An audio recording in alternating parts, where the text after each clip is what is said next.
I never wanted to tell this story, but fire has a way of pulling truth from the tongue like smoke curling from wet wood. I keep telling myself that maybe if I speak it aloud, it will loosen its grip on me. But every time the flames flicker, shadows. On my face I feel that presence leaning closer as if it feeds on my words, and tonight the forest is too still. The night too heavy for silence. So listen and know that what I'm about to tell you is no story. It is confession and curse. It was late, summer, when my friends dragged me to the campsite deep in the state forest, far from highways and towns and even farther from cell towers. We were 6 in total. 3 tents, a cooler full of cheap beer, and the arrogance of youth that thinks a forest is nothing more than scenery for laughter and lies. The ranger had warned us as we checked in that fires were to be kept small, that nights were known to be treacherous, and that no one should wander the trails after sundown. We laughed at him because warnings taste like dares when you're young. We built the fire too high anyway. Logs stacked into a greedy tower, sparks snapping upward like fireflies desperate to escape. And it was around that fire that I first felt it. The whisper, not from the woods, not from the wind, but from the fire itself. A breath threading through the crackle. Not a voice exactly, more like syllables shaping themselves in smoke. I thought it was the beer playing tricks until I realized I wasn't the only one listening, because Sarah leaned closer to me, her face pale, her lips parting to ask, "Did you hear that?" I nodded, and we both pretended not to shiver. The others didn't notice they were laughing too hard, telling ghost stories that weren't theirs, but the fire grew restless as if it hated lies.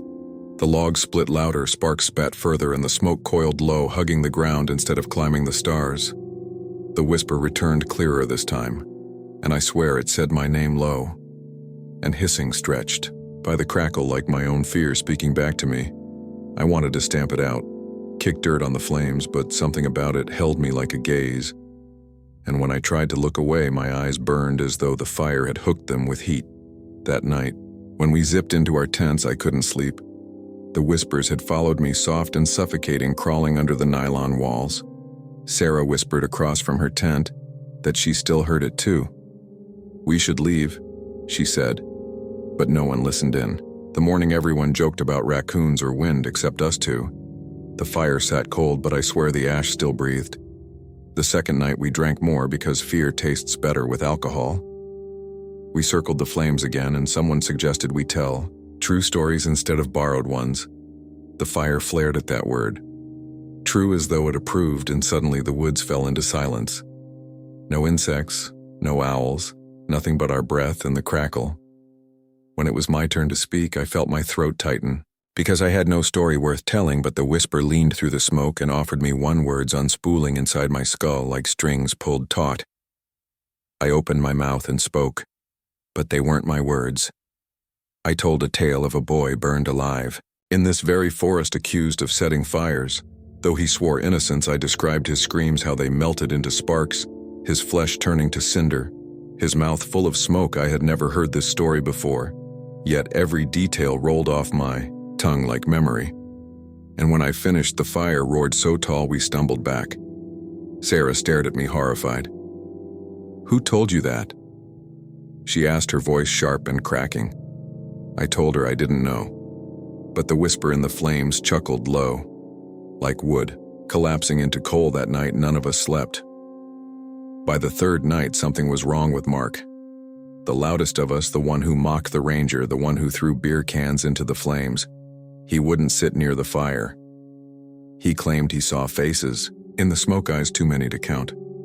Staring back, he swore he heard the sound of weeping every time the wind shifted. We laughed at first until he started crying himself, clawing at his ears. Sarah tried to calm him, but the fire seemed to hiss his name, "Mark, Mark," until he ran into the trees. We searched until dawn, our flashlights cutting hollow beams through endless trunks. But he was gone when we returned. His backpack sat slashed open, his sleeping bag blackened as though burned. The ranger helped us search the next morning. We told him about Mark vanishing, but not about the whispers, not about the story that wasn't mine. He listened quietly, his weathered face tightening as though he knew. He told us campfires were doors, and sometimes doors swing open too far. Sometimes the ash remembers, he said, and I hated the way his eyes lingered on me, as though I had opened something.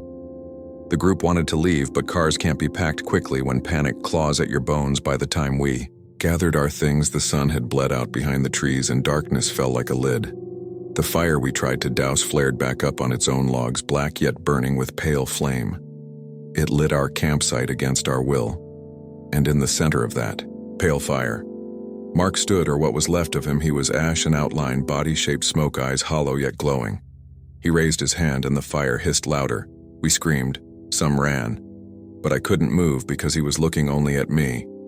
His mouth opened wide, spilling not sound but sparks that sizzled as they touched the dirt. And when he spoke, his voice was the same whisper I'd heard since night one. Tell my story. The words crawled into my ears, burning behind my eyes. Sarah grabbed my arm, dragging me away, but the whisper followed. I don't remember running, don't remember screaming, only the forest flashing by and the firelight chasing like hunger. We reached the ranger station at dawn, but there was no ranger. Only a cold hearth. With ashes still warm, Sarah collapsed sobbing. But I couldn't cry because the whisper was still in me. It still is. I hear it now, with every crackle of fire, with every hiss of smoke. It wants me to speak again, to tell stories that aren't mine, to feed it truth or lies until it no longer matters. And tonight, as I confess this to you around your fire, I feel it stirring closer. Leaning through the flames, I see its outline in the ash. I think you hear it too, because the fire has gone too. Quiet, waiting, listening, hungry. And the twist is this: you will leave here believing this is only a story, a tale traded under stars. But when you light your next campfire, when you stare too long at the smoke, you'll hear it whisper your name, just as I did, and then you'll know the truth. Some fires never go out, they only move from tongue to tongue, from ash to ash, until every one of us burns. I was 17 the first time I camped on the hollow path. Though the name wasn't on any map, it was just what the locals called the narrow dirt road that curved through the oldest part of the forest, a road choked with weeds and silence, leading deeper and deeper until the air grew so still it pressed against your lungs like water. My cousin Daniel had heard about it from a boy at the gas station who swore no one ever camped there twice. So of course Daniel wanted to prove him wrong, and I followed because that's what I always did back then. Shadow to his dare, foolish and hungry for belonging. Though even as the tires crunched onto that overgrown road, something in me whispered, turn back. The trees bent inwards. Overhead, their branches, knitting so tight the last smear of sunlight vanished, and headlights painted only bark scarred with carvings. Crude shapes, spirals, names I didn't recognize, all of it looking fresh as if cut that very morning. We parked by a collapsed fence and set up camp in a clearing where moss smothered the stones and mushrooms glowed faintly at the edges of fallen logs. Daniel loved it, I hated it, but I bit my tongue and helped pitch the tent.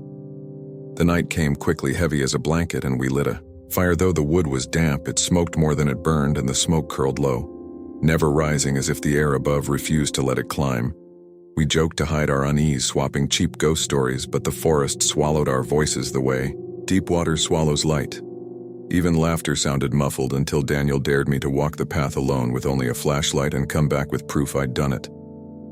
I said yes, because pride is sharper than fear, and he knew exactly how to cut me with it, so I took the light and stepped onto the trail. The hollow path was different in darkness, each step too loud, too hollow. Though the ground was soft with rot, it echoed under my boots as if something vast and empty waited just beneath. I swung the beam of my flashlight across the trees. The carvings glared back, spirals that seemed to spin when the light passed. Names that shifted into new letters when I blinked. I told myself it was my imagination, until I found one carving that wasn't. Like the others, it was deeper, cleaner, carved with precision. It was a single eye, unblinking, wide open, staring directly at me. I touched it without thinking, the wood cold as stone. And the moment my skin brushed the groove, I heard breathing, not mine, not from behind me, but from inside the tree, as though the trunk had lungs. I stumbled back, the flashlight wobbling, and when its beam swept ahead, I saw another tree with another eye, and another, a whole row of them gazing down the path. As if waiting, I wanted to run. But running meant shame, and Daniel would never let me forget it, so I forced myself deeper. Each step heavier, each breath shorter. The path curved sharply, left, then right. And that was when I saw her. At first I thought she was a shadow, but she moved against the dark. A woman thin as branches, skin pale enough to glow, her hair hung in wet ropes, and her dress clung to her as though soaked. She stood in the center of the path facing me, but her head tilted slowly.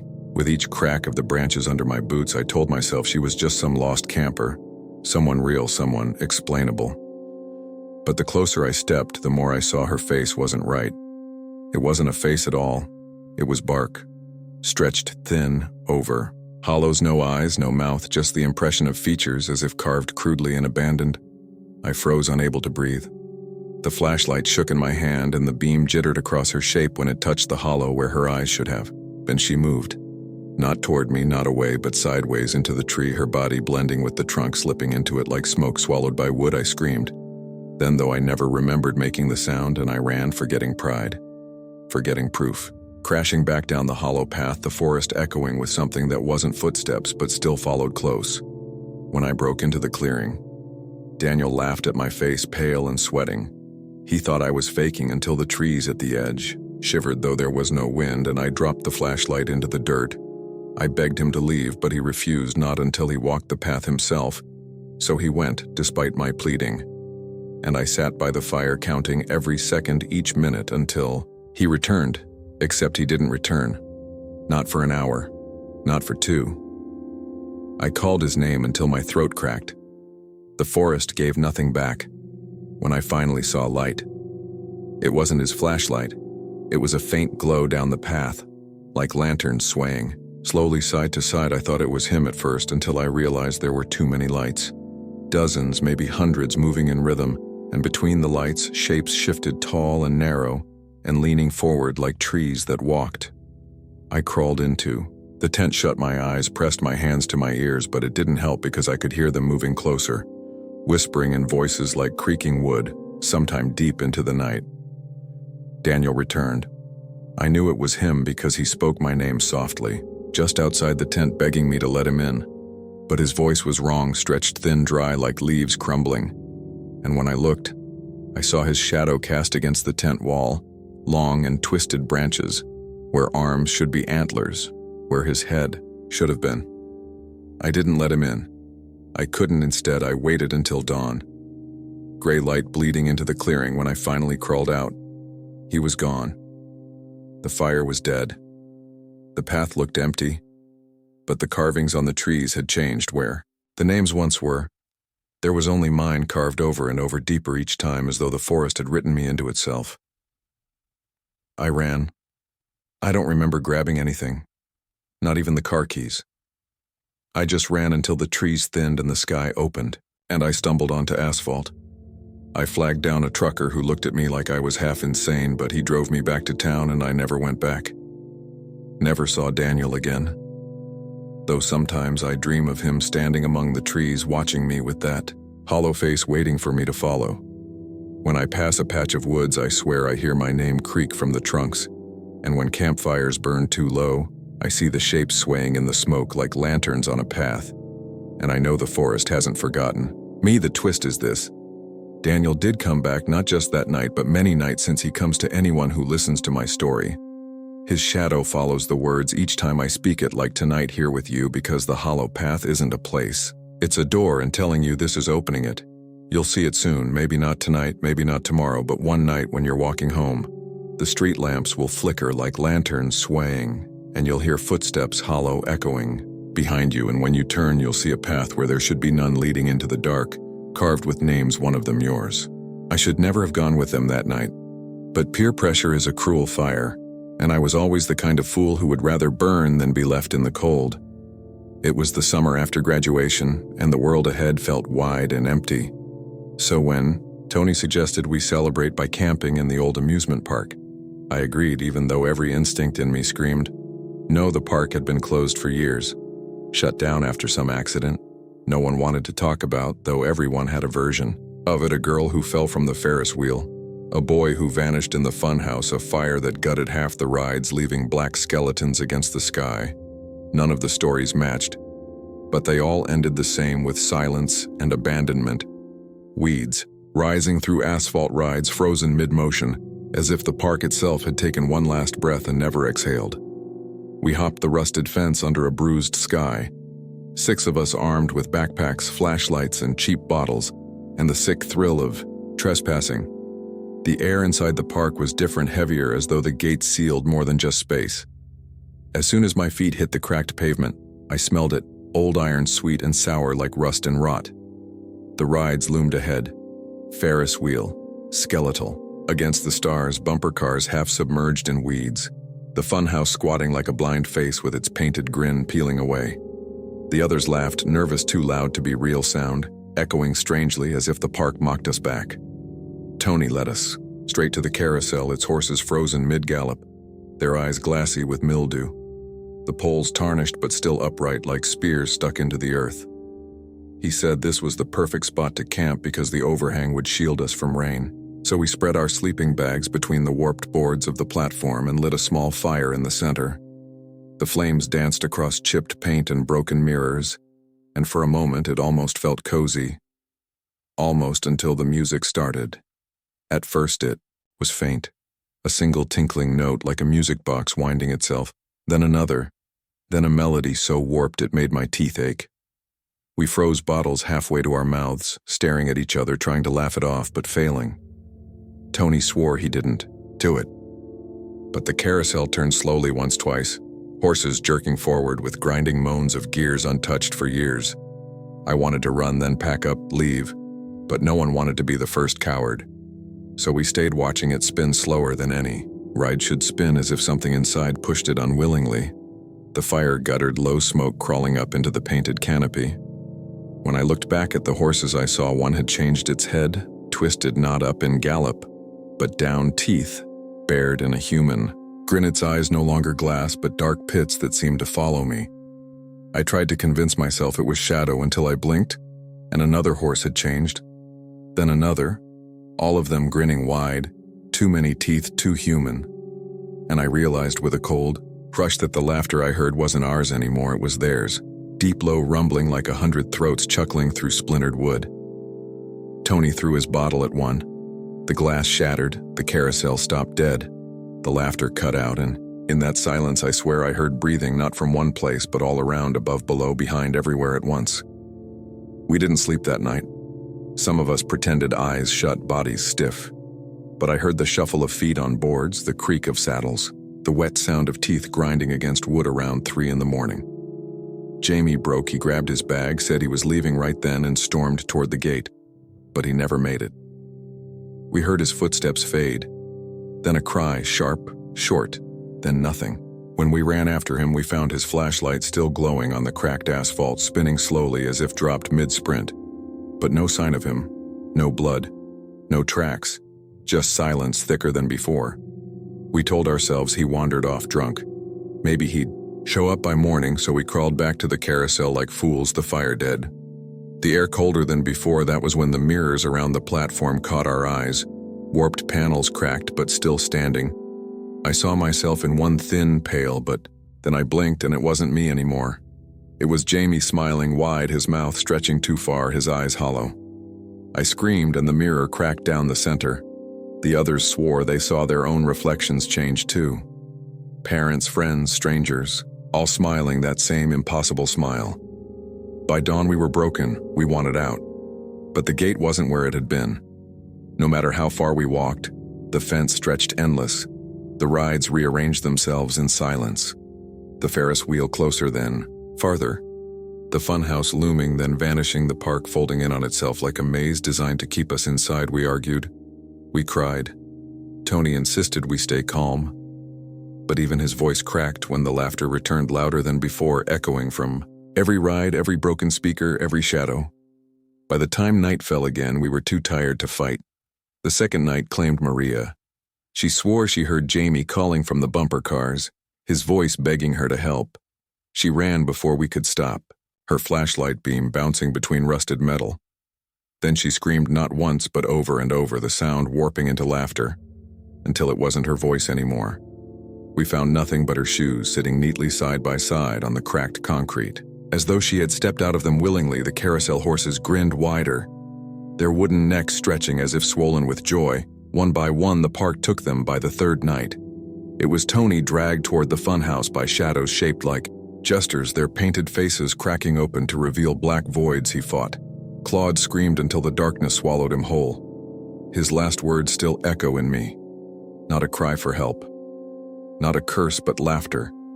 High, broken laughter that wasn't his at all, just the park speaking through him. By the fourth night, only two of us were left, me and Lila. She held my hand so tight her nails drew blood.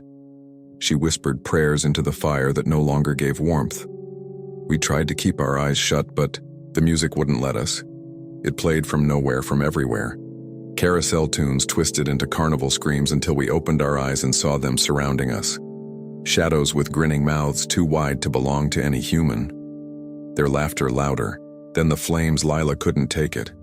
She ran straight into them, screaming my name. I saw them open wide as doors, swallowing her without a trace. The sound of her laugh rising with theirs until it was all one voice. And then there was only me. I don't remember leaving. Maybe I never did. Maybe I'm still there, sitting by the carousel fire, telling this story to strangers who wander in thinking they found a place to camp. Sometimes I wake in my own bed and think I escaped, but then I hear it faint under my breath.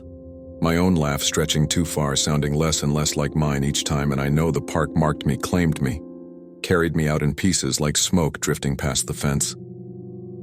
The twist is this. You think you're safe, listening to me now, but the park lives in the telling. It feeds on retelling. Every word is another ticket, every laugh another opening. So when you laugh nervously, when you hear the edge of a chuckle in your throat, know it isn't yours anymore. It's theirs. It's always been theirs, and one night you'll dream of bright lights, spinning music twisted.